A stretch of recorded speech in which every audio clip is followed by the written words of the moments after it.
اب جب صحابہ کرام مختلف علاقوں کو فتح کر کے فلسطین پر پہنچے، بیت المقدس پر پہنچے، تو یہ عیسائیوں کا مرکز تھا، اور انہوں نے کیا کیا، پہلے تو اپنے کو قلعے میں بند کر لیا اور قلعے کے اندر سے مقابلہ کرنے کی کوشش کی، لیکن کچھ دن مقابلے کے بعد وہ یہ سمجھ گئے کہ ہم کر نہیں پائیں گے مقابلہ۔ انہوں نے اپنے پادریوں سے مشورے بھی کیے، بڑی لمبی اس کی دلچسپ تاریخ ہے۔ پادریوں نے مذہبی اور روحانی طور پر غور و فکر کر کے یہ مشورہ دیا کہ شکست یقینی ہے، وہ وقت آ گیا ہے، اس لیے اب آپ مسلمانوں کے ہاتھ بیت المقدس کو حوالے کر دیجیے۔ بس اتنا آپ کیجئے کہ آپ یہ اس پر اصرار کیجئے کہ مسلمانوں کے جو خلیفہ اور حکمراں ہیں امیر المؤمنین عمر فاروق، وہ خود مدینے سے آئیں اور ان کو بیت المقدس کی چابیاں دیجئے،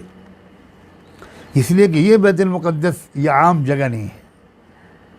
چنانچہ یہ پیغام جب حضرت عمر کو ملا، حضرت عمر نے مشورہ کیا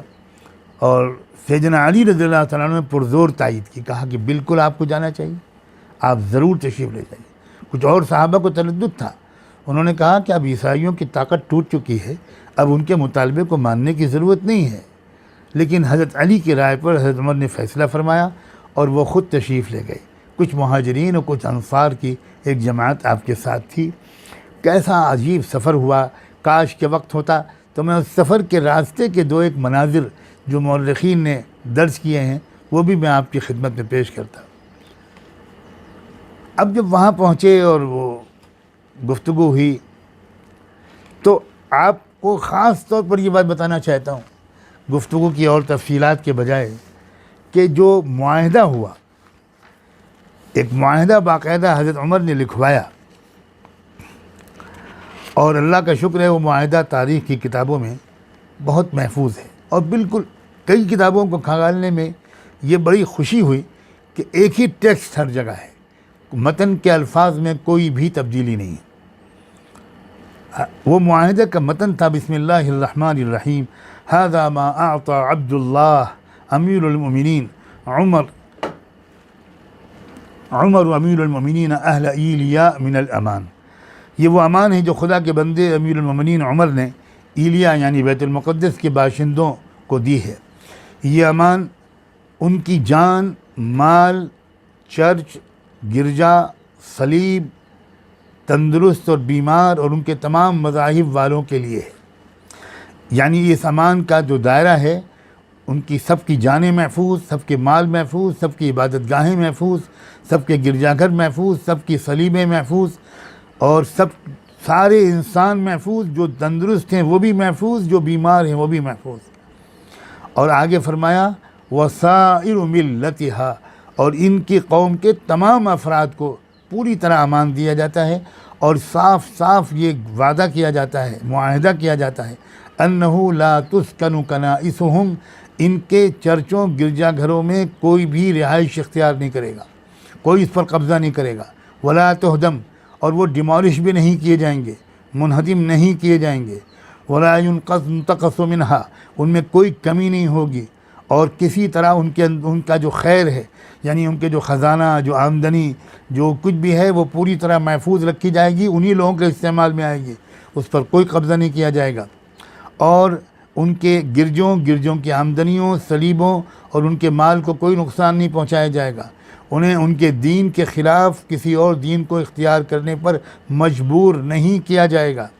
نہ کسی کو مضرت اور نقصان پہنچایا جائے گا ان کے ساتھ۔ یعنی بس ایک بات ہے کہ بیت المقدس میں کسی یہودی کو رہنے نہیں دیا جائے گا۔ آپ چونک رہے ہوں گے کہ بھئی یہ تو بڑا عجیب قسم کا قانون ہے، کاش کہ میرے پاس وقت ہوتا تو میں گفتگو سناتا۔ ہوا یہ تھا کہ عیسائی لوگوں نے، لیڈرشپ نے، عسکری لیڈرشپ نے، فوجی نے، مذہبی لیڈرشپ نے، پادریوں نے، سب لوگوں نے کہا تھا ایک شرط ہے صلح کی، کہ یہاں اس مقام پر کسی یہودی کو ٹھہرنے کی اجازت آپ نہیں دیں گے، جیسے ہم نہیں دیتے ویسے آپ بھی نہیں دیں گے۔ یہ ان کا مطالبہ تھا، اور روایات تو یہ تک بتاتی ہیں کہ حضرت عمر نے ان کو قائل کرنے کی کوشش کی کہ بھئی آپ اس پر ہم کو مجبور نہ کریں، ہم آپ کے محلے میں آپ کے ساتھ رہنے پر پابندی لگا دیتے ہیں، لیکن یہ کہ یہاں تو حضرت عمر نے بالآخر یہی کہا کہ ٹھیک ہے آپ کے ساتھ نہیں رہیں گے، الگ بستی ہوگی ان کی، اور وہ وہاں رہیں گے، ہم ان کے رہنے کی پابندی نہیں لگا سکتے۔ کیا آج آپ یقین کر سکتے ہیں کہ جو یہودی آج یہ سلوک کر رہے ہیں، اور وہ سب یہودی نہیں کر رہے ہیں، میں یہ بھی کہنا چاہتا ہوں، تو جو صہیونی یہودی کر رہے ہیں ان کے آباء و اجداد کے ساتھ یہ سلوک حضرت عمر نے کیا تھا، اور یہی سلوک پوری تاریخ میں جاری رہا۔ مجھے چونکہ اب بات کو ختم کرنا ہے، اصل بات تو کچھ اور ہی ہے جو میں کہنا چاہتا تھا، وہ بالکل صاف یہ ہے کہ یقین رکھیے اس بات کو کہ اسلام کے پورے دور میں، پوری تاریخ میں تمام خلفاء، تمام حکومتوں، خلافت راشدہ، بنو امیہ، بنو عباس، سلجوقیوں نے، عثمانیوں نے، سب نے حضرت عمر کے اسی وعدے کو نبھایا اور اسی پر عمل کیا۔ یہی طریقہ تھا، اور یہی پرامن طریقہ تھا۔ پوری دنیا میں کوئی جھگڑا نہیں ہو رہا تھا، سب آرام سے رہ رہے تھے، کبھی کوئی جنگ یہودیوں کے ساتھ نہیں ہوئی۔ لیکن افسوس کہ ایک شخص نے